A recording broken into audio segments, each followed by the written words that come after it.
البدع والأهواء، أهل البدع العقائدية وأهل البدع السياسية. نقول بيننا وبينكم السلف، بيننا وبينكم الكتب، كان فيقول البدع بيننا وبينكم. Alhamdulillahirabbil alamin. Wassalatu wassalamu ala al-mab'uthi rahmatan lil alamin. Wa ala alihi wa ashabihi wa man tabi'ahum bi ihsanin ila yaumiddin. Amma ba'd. Kita masuk pada pembahasan berikutnya. Halil anbiya'u yanamun? Apakah para nabi itu mereka tidur? Wal jawab, tanamu a'yunuhum wala tanamu qulubuhum. Jawabnya adalah para anbiya itu tertidur mata-mata mereka, dan hati-hati mereka tidaklah tertidur. Dan ini kekhususan bagi para nabi, ikhwanillah, di mana yang tertidur bagi para nabi hanyalah mata saja, tapi hatinya senantiasa terjaga. Sebab mereka adalah manusia-manusia pilihan Allah Subhanahu wa taala yang sewaktu-waktu Allah Subhanahu wa taala turunkan wahyu padanya, sehingga hati itu senantiasa siap. Tidak dalam kondisi tidur hati-hati mereka, senantiasa terjaga, siap untuk menerima wahyu dari Allah Subhanahu wa taala. Oleh karena itulah di antara metode turunnya wahyu ikhwanillah yaitu melalui ar-ru'ya shalihah, yaitu melalui mimpi yang Allah Subhanahu wa taala berikan kepada para nabi. Sebagaimana sabda Rasul sallallahu alaihi wasallam, ru'yatul anbiya wahyu. Mimpi para nabi itu adalah wahyu.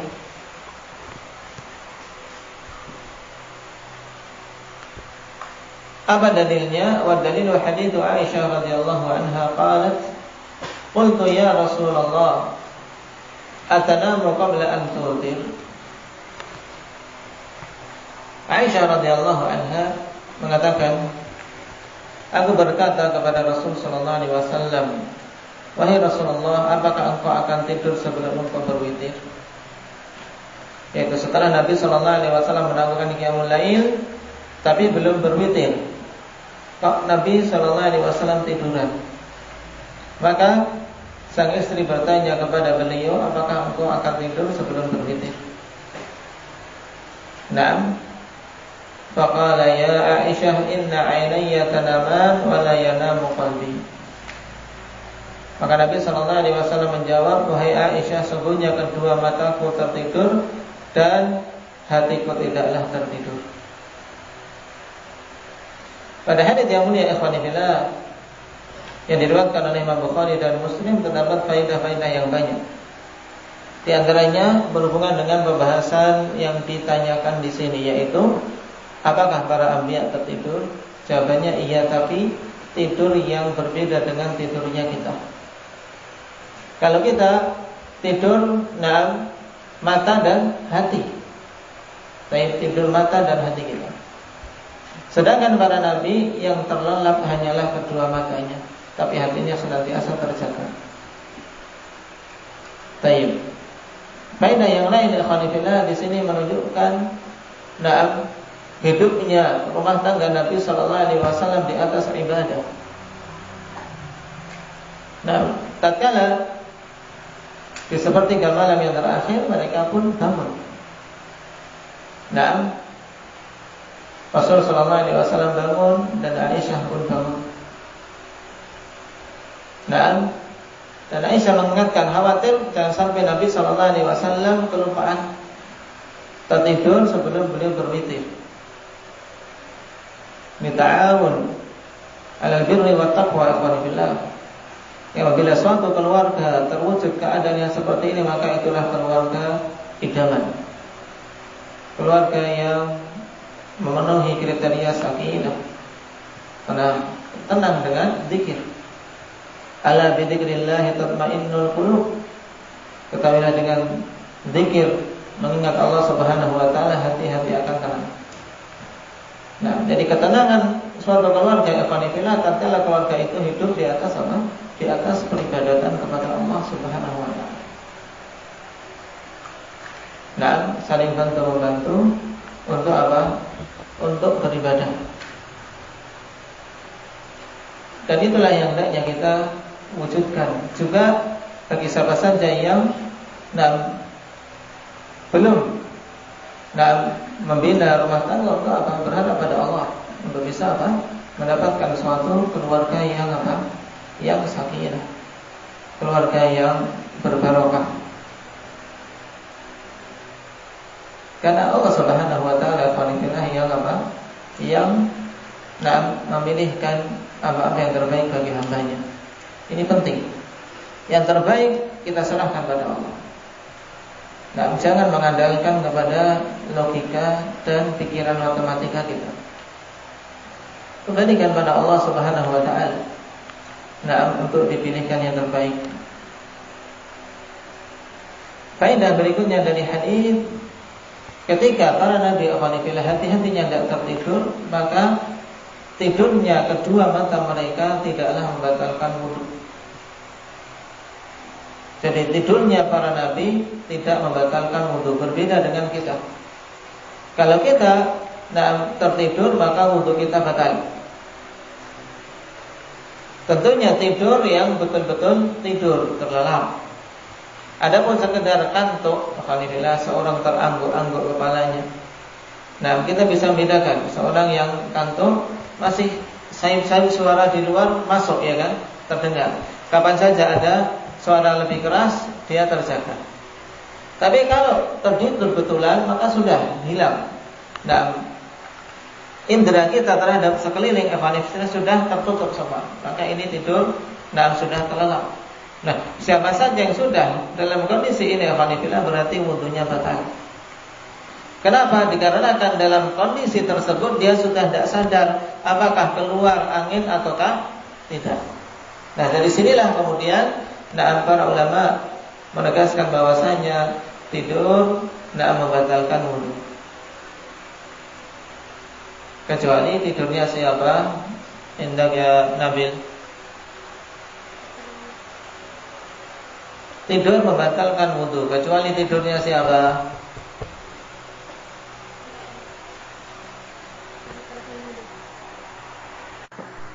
Baik. Nah, ini harus dipahami. Bahwasanya tidur membatalkan wudu kecuali tidurnya para anbiya. Dan ini salah satu di antara kekhususan para nabi yang tidak diberikan kepada hamba-hamba Allah Subhanahu wa taala yang lain dari kalangan manusia.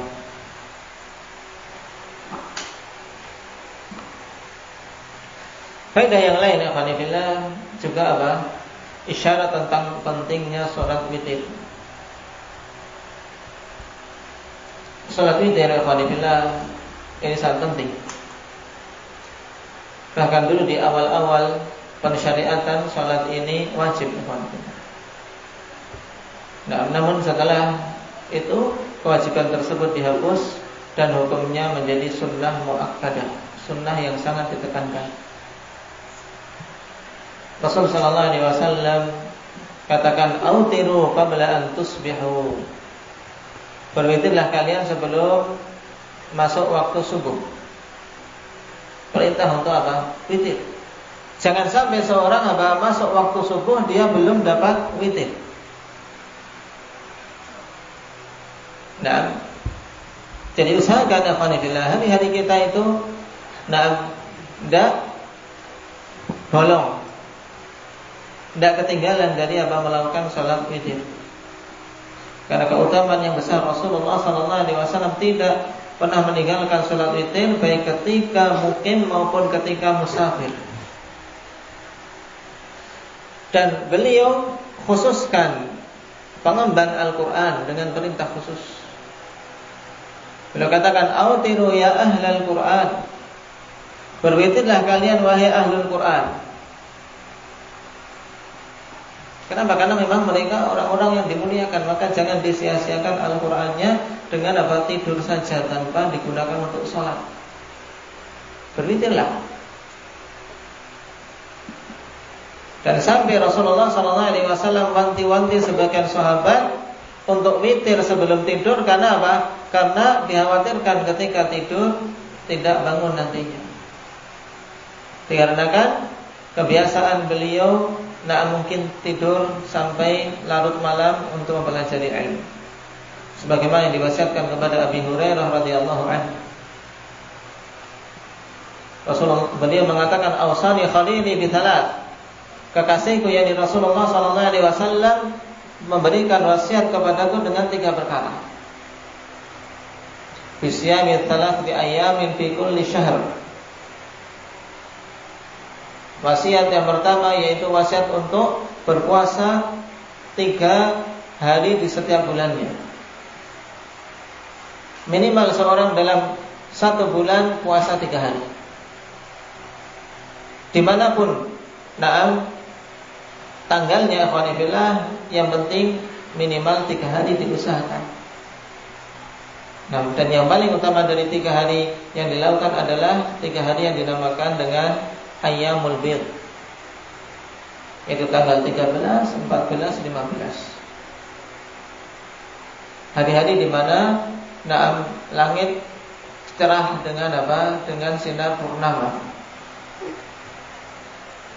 Kemudian waraqatain duha. Wasiat yang kedua, Nabi SAW memberikan wasiat untuk melakukan 2 rakaat duha minimalnya. Jangan sampai ditinggalkan baik dalam kondisi safar maupun kondisi mukim. 2 rakaat duha. Karena sungguh ya fanillah, walaupun Nabi SAW sendiri tidak melakukan 2 rakaat duha ini secara berkesinambungan, dikarenakan kekhawatiran beliau kalau beliau lakukan terus-menerus kemudian ditiru oleh umat, khawatir turun kewajiban untuk melakukan salat duha. Karena saat itu masih masa-masa pensyariatan. Tapi beliau memberikan wasiat kepada sahabat untuk apa? Untuk betul-betul menjaga 2 rakaat duha ini. Apalagi kalau kita mengingat ikhwanillah kewajiban kita untuk apa? Atau tuntutan kita untuk bersedekah setiap harinya 360 sedekah.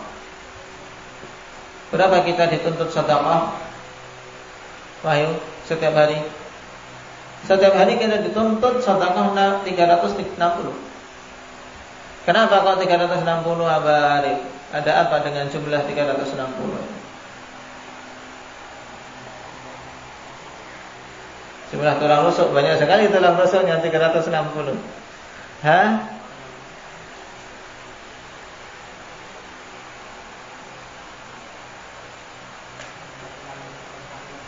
Jumlah sendi-sendi kita. Nah, sendi-sendi kita kullu sulama minan nas alaihi sadaqah, kata Rasul sallallahu alaihi wasallam. Setiap sulama, yaitu setiap persendian-persendian kita itu atasnya sedekah. Nah, kullu yaumin, setiap harinya. Dan persendian kita dalam hadis yang lain apa? Salatu mi'ah wa sittin, 360. Jadi dituntut sedekah 360 sedekah. Nah, dan Rasul sallallahu alaihi wasallam katakan qanifillah wa yajzi'u dzalika rak'atain yarka'uhuma minan duha. Dan bisa menutup tuntutan sedekah itu semua dengan melakukan 2 rakaat yang dia lakukan di waktu duha. Nah, jadi orang yang melakukan sholat duha masuk kategori orang-orang kaya. Karena setiap harinya dia bersedekah. Untuk apa? Menggugurkan tuntutan dari melakukan 360 sedekah. Maka usahakan jangan sampai luput. Minimal 2 rakaat. Adapun paling banyaknya tidak ada batasan. Karena tidak ada dalil yang membatasi tentang jumlah berapa banyaknya. Tapi yang datang contoh dari Nabi SAW, Nabi pernah melakukan 8 rakaat, pernah melakukan 12 rakaat pada sebagian hari.